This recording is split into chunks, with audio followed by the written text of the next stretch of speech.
When do we want it? Now! What do we want? Funding for sickle cell. When do we want it? Now!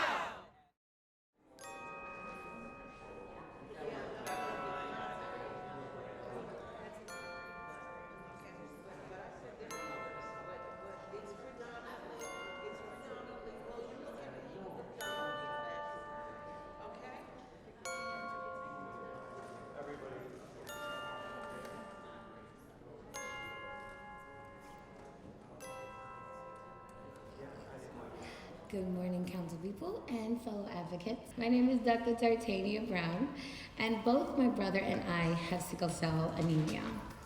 So I became a physician with a specialty in pain and palliative care, actually, due to the hardship that my brother and I have gone through and my desire to make a difference by being a voice at this table. My brother had multiple strokes at the age of 4 years old, and which took away his physical ability and his speech. Since the age of 4, my brother's been wheelchair bound and he talks with a voice box. His strokes were due to sickle cell disease, which is the #1 reason for strokes in children. Unfortunately, this disease causes more than just debilitating pain. It affects every organ in the body and everywhere that blood goes. So from the brain to the lungs to the heart and even the skin, all parts of the body are touched. Being a working physician, I have to care for my patients, but I also have to care for myself. I have multi-joint damage. I have liver damage. I had multiple surgeries, including one earlier this year where they had to place a stent in my failing liver. I've had double responsibilities, not just to my brother, but to my fellow persons living with this disease. To inform people that without knowledge and support from our wonderful government, that we are dying young and suffering in silence. I just turned 40, but that is considered geriatrics in the world of sickle cell. I hope, pray to live to 60. We've taken a look at what sickle cell disease is and how it affects Epiphany's daily life. Now let's take a step back and look at the broader needs of the sickle cell community. For example, a number of community-based organizations, or CBOs, have banded together to urge the New York State Legislature to fund specialized sickle cell care facilities. The battle for state support has been ongoing for years. The CBOs pushed forward again on September 9th, 2019, at a public hearing on the resolution of the New York City Council to pass the Sickle Cell Treatment Act. The testimonies delivered on that day, in addition to further interviews with Epiphany and other sickle cell advocates, illuminate the urgent healthcare needs of everyone who has sickle cell disease.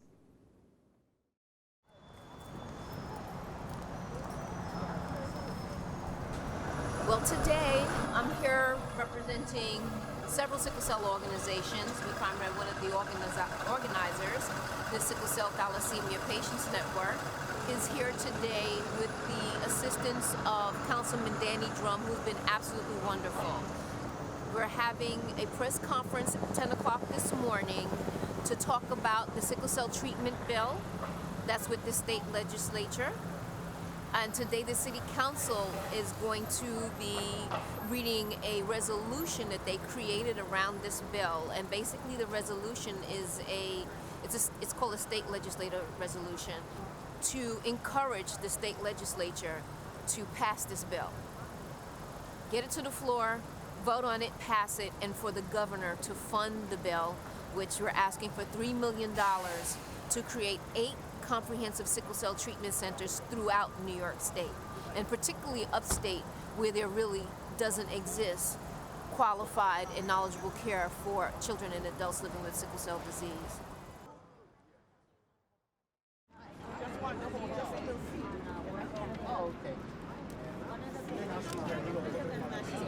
Okay, good morning, everybody. Good morning, Tom.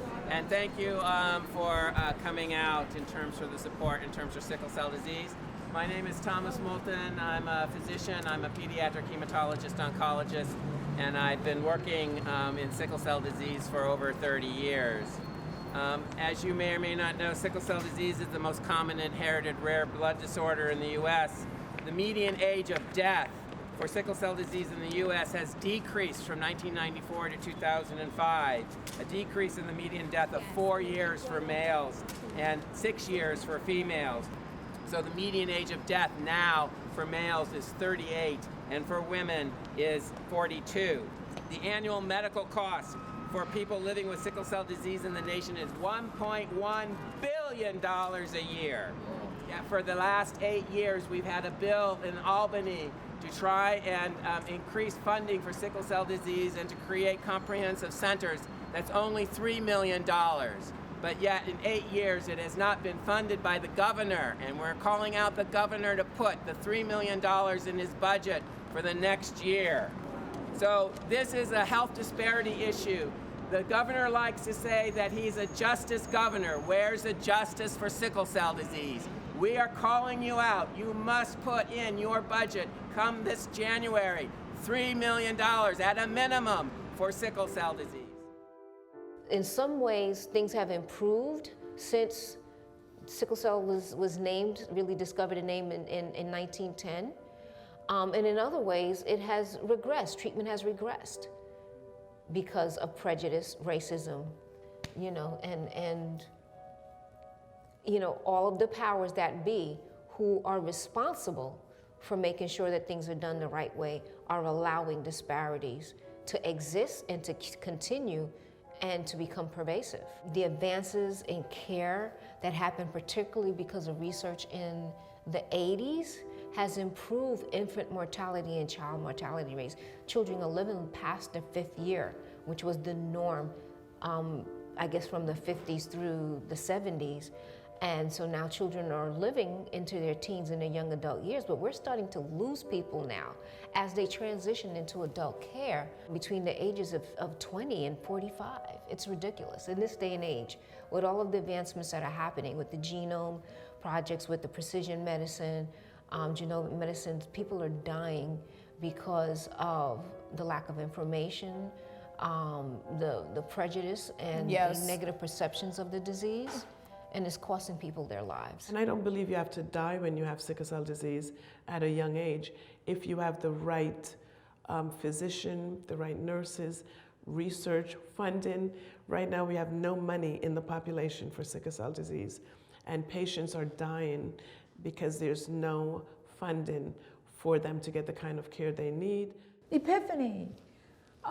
This is a big deal. Yeah. So if you could tell us what happens to some practitioners when you introduce the concept of having sickle cell? Oh, that's a big one.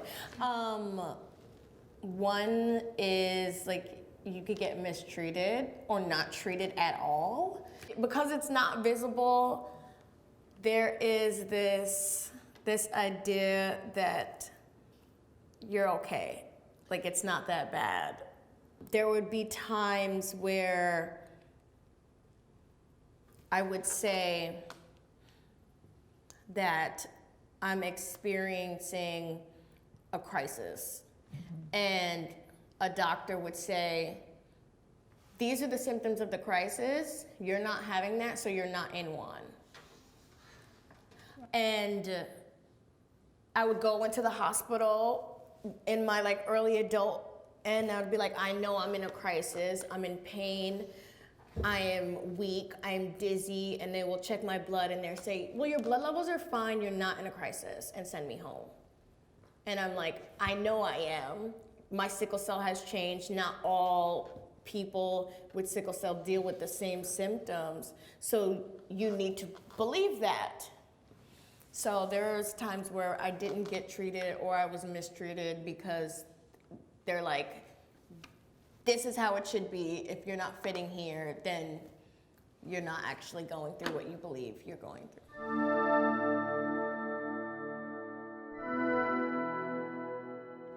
The moment a person says they have sickle cell disease, you will see facial expression change on a medical professional whose responsibility it is to care for someone who's sick. The disparities in healthcare, just based on the diagnosis, is egregious. And like I said, as before, as a member of the NAACP and chair of the health committee, those are the kind of things that we have to address. I just was told by a husband that his wife had 3 units in like 1 or 2 days, and then the hospital discharged her shortly after that. You give somebody 3 units of blood and then you send them home. When you hear those stories, the first thing you have to do is really call administration and say, what are you guys doing? It wasn't a hematologist that discharged the patient because they would know better than to do that. It was somebody from the medical staff, because unfortunately, when you transition out of pediatric care into adult care, you do not get the same kind of comprehensive care. Your hematologist is not the one who is the primary physician on your case. It's house staff. And they are not necessarily knowledgeable enough to make some really, really critical decisions. One too many times, and over the many, many years that I've been advocating, I've heard about people dying. That was my brother. After they got home. I told you this. Yeah. Her brother's an example. Too many stories like that. And these are happening to young people. We're adjourned in the chamber, so we're going to head into the committee. Hello, I'm Abigail Jean and I'm 10 years old. My baby sister is only 2 years old and she has sickle cell disease. I've already lost count of how many times she's been in and out of the hospital. This hurts me a lot because I know that we're not the only family suffering with sickle cell disease. We need to do something to help pass and fund the sickle cell bill, which would change hundreds of families' lives for the better. We need our elected state officials to increase funding for treatment and awareness. I have 2 adult sons with sickle cell disease who have struggled with the disease. My youngest son lost his job. He was made it through college at an extra year of course as a civil engineer, but he lost the job due to the many days that he had to stay in the hospital. My oldest son, he had to go on a transfusion program for more than 20 years so that he can be able to work with sickle cell. But again, he still just recently was sick again and hospitalized. We're happy that we did have a little bit of funding, but we need a lot more to make a difference so that they can live a better life. Sickle cell patients deserve that human right, and they deserve the health care that they need so they can go on to be, if they want to become a doctor or lawyer, instead of staying in the hospital. With this money, it could save them from being in the hospital for long periods of time. Thank you. When my son he died at 30 years old. He had that one crisis. He never had a crisis in his life before that time he passed away. That was his very first crisis. I took him to the hospital and the doctor telling me he does not have sickle cell. He have no symptoms of sickle cell. When did he inherit this? Sickle cell is something that you were born with. And if you don't understand what is wrong with someone, how are you going to be able to treat them? And they kept him there. Apparently they didn't quite understand what to do for him, and I lost my son. I just want to say I'm tired of waking up in the middle of the night and wondering if I'm the next one to die. In the past 9 months, I've lost 3 friends that had sickle cell, and I'm tired. I'm tired of like waking up and just, I've even written letters to my 2 daughters, just in case, in the event of which if I pass away, to explain to them the struggles that I went through while trying to raise them.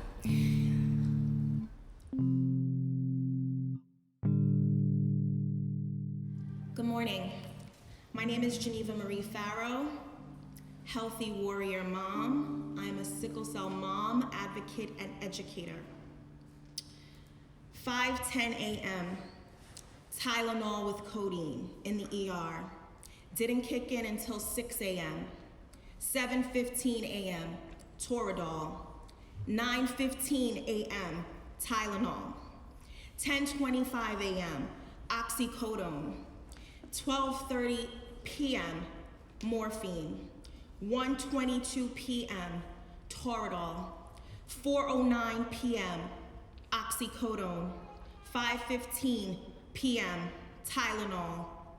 5:44 p.m., screaming in pain at 5-minute intervals. 6 p.m., morphine. 6:20, finally asleep.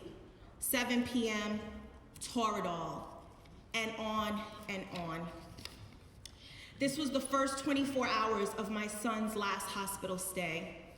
He was hospitalized due to a pain crisis in his feet after a trip to the beach. Dylan is 5 years old and only 42 pounds with sickle cell anemia SS. Healthy people have a really, really hard time in understanding, particularly the pain issue with sickle cell. Am I not right? Yeah. The pain of sickle cell is no less than the pain of rheumatoid arthritis or cancer. When people are in late stages, there's no question that you're going to give someone with stage 3, stage 4 cancer pain medication, even high doses of medication. Through this opioid crisis, people with sickle cell disease and other illnesses that have pain as a major symptom were being neglected, just straight up neglected. And finally, the National Institute of Health came out with a statement saying that it was wrong and it was against all of the tenets of medicine to refuse pain medication to people what they knew that this is what their condition required, and that what's happening with the opioid crisis should not interfere with treatment. There's many African American males that are homeless and live in the streets because they really have no place to go. And because they're in pain and they get kicked around, they get treated badly, and people think that they're looking for drugs when they're just looking for treatment. And we need to just be more careful how we perceive the disease, and it's not a drug thing, it's a pain thing. We need for the stigma to stop about they're only drug addict.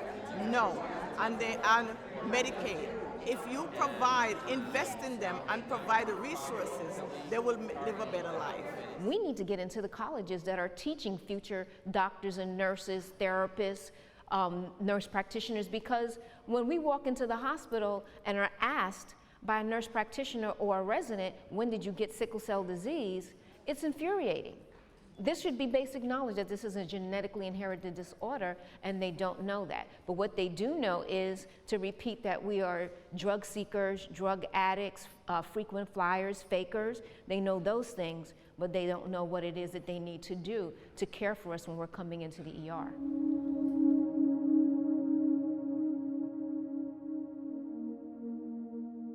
When you think about all the other diseases in this country that get millions and millions of dollars, like cancer, like diabetes, Lou Gehrig's disease, I mean, the list goes on, and sickle cell is all the way down at the bottom when so many people are affected by it, particularly, and it is true, African Americans and Hispanics, and there are also other groups in there, but that is the group that it mainly affects. And I can't help but ask the obvious. If millions of white people were dying from this disease, something would be done. It's really frustrating because people don't care about Black lives on a regular day with someone that has no illness or disease. I've had people get angry with me because I said I want to take the Black off of sickle cell. Why are you going to take this? No, don't claim it. This is a human disease.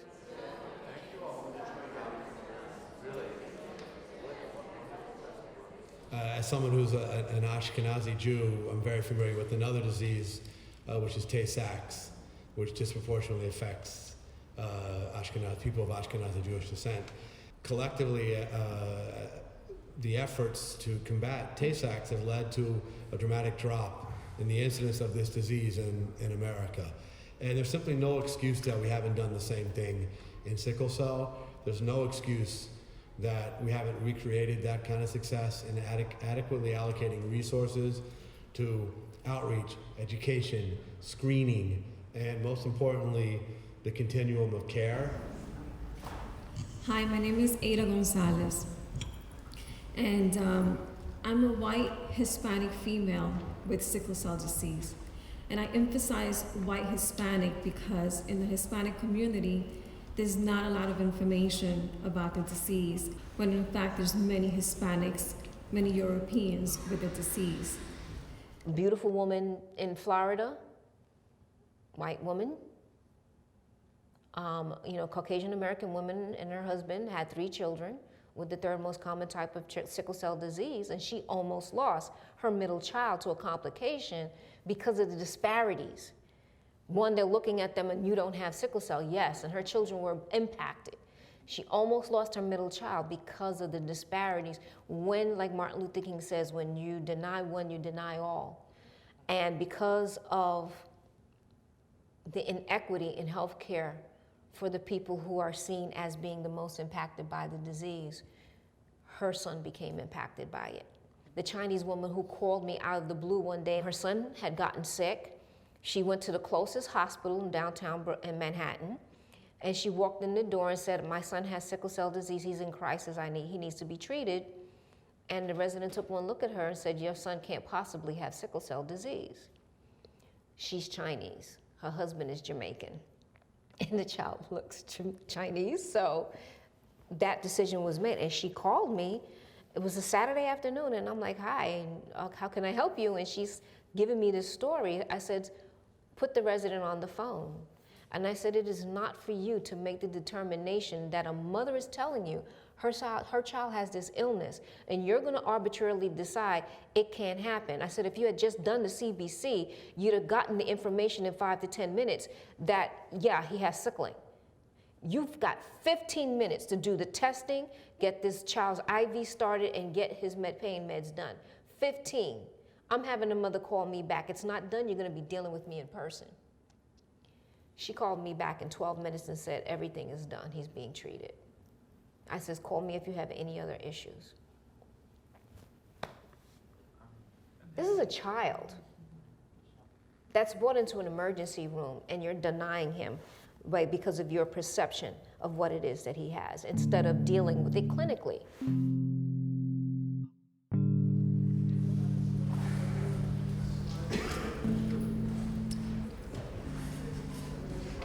You'd be surprised. Even some people in the medical field are not abreast about sickle cell. And with more and more people being diagnosed now, it is very important that people have follow-up. Our hospital have a dynamic follow-up team. Our practitioner, Arturo Cynthia, and the staff there. We have our own private emergency, but a lot of places don't have these things. And they can have these things if they had more financial input. It is a critical disease. When you even go to the hospital, a lot of medical professions then didn't know how to treat sickle cell patients. So it was a lot you had to learn as a parent. And I did, and now we see that sickle cell disease just needs the support, and it needs the funding. A lot of things can be done better for sickle cell if they had the money. There's a lack of adult hematologists to care for patients. Oftentimes when a pediatric patient leaves their hematology, they're thrust into the wild, and there's no hematologist to care for them as adults. My name is Charlene Jacobs. I work for Mount Sinai Hospital. I'm a nurse practitioner there, and I've been working with patients with sickle cell disease for about 4 years at this time. I work with a 3-person group, which is a small group, and we care for about nearly 400 patients, adults with sickle cell disease. And one thing I must say is that our team in general in our healthcare system is really struggling with keeping patients out of the hospital and decreasing their length of stay. Care in general for sickle cell disease is inequitable, so we do need more resources in the hospital. We do need hospitals to support sickle cell programs like our own. I got diagnosed at the age of 2 and was fortunate to be put into comprehensive care at Long Island College Hospital, which was torn down for its property value. So we have moved to New York Methodist Hospital, New York Presbyterian at Methodist, which has become so insanely overcrowded that people are languishing in the ER for days before they get a bed, and sometimes are being discharged from the emergency room, never had been being admitted to the hospital. We've lost our adult comprehensive treatment programs. When Dr. Rita Bellevue retired last year, they closed the last one, standalone program that was here in New York City. Montefiore Hospital does a great job, and they have a great team that's doing things, but it's not enough. And even they had a national model of a day-night hospital specifically for sickle cell disease that was shut down for a treatment clinic, even though they were saving Montefiore Hospital hundreds of thousands of dollars annually for having this comprehensive care. Is there currently a program, whether within HHC or some other hospital network here in the city, I'm focusing specifically here, that has the type of resources that we feel comfortable that could provide not just information, but the health care that is deserved? For the hospitals that provide comprehensive pediatric care and do have adults in their population, you cannot go anywhere in any one of these hospitals in New York City and find a pamphlet or sickle cell disease. The resources there, it's not being distributed, and it's not being even requested by the hospitals. The 1990s was the last time we had a free public trait testing program, and when that grant was lost, no one from HHC stepped up and said we need to continue this. What can we do? Well, all of us are here, and we'll be coming into your offices, and we'll work together to see what we can really do. And you know, it's time for talk is over. We need action, and we're going to be here to help you. Help us. How about that?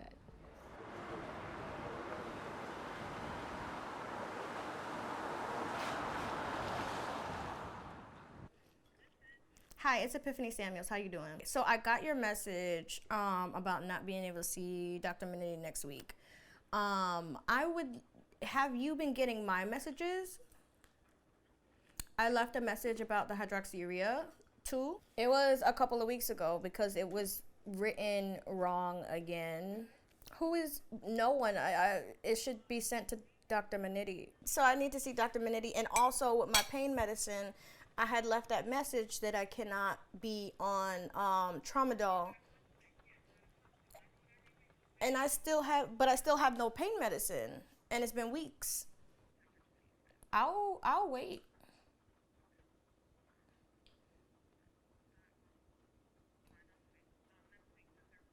I put it for Dr. Minetti. Y'all called me and said there will be no Dr. Minetti. So now I'm calling you to say I will wait on Dr. Minetti.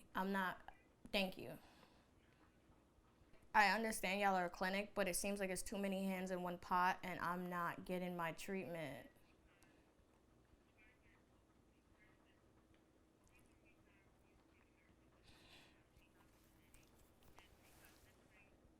Okay, I'll wait for Dr. Minetti.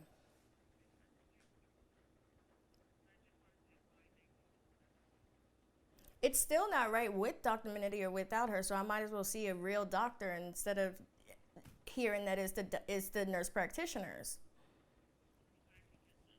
All right. Phone. What did they get you on hold for?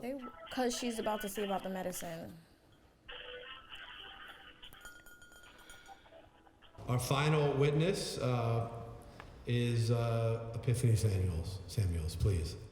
Hello, and thank you for having me here. My name is Epiphany Samuels, and I have sickle cell SS, and I am a sickle cell advocate and an adult with sickle cell. where do I start?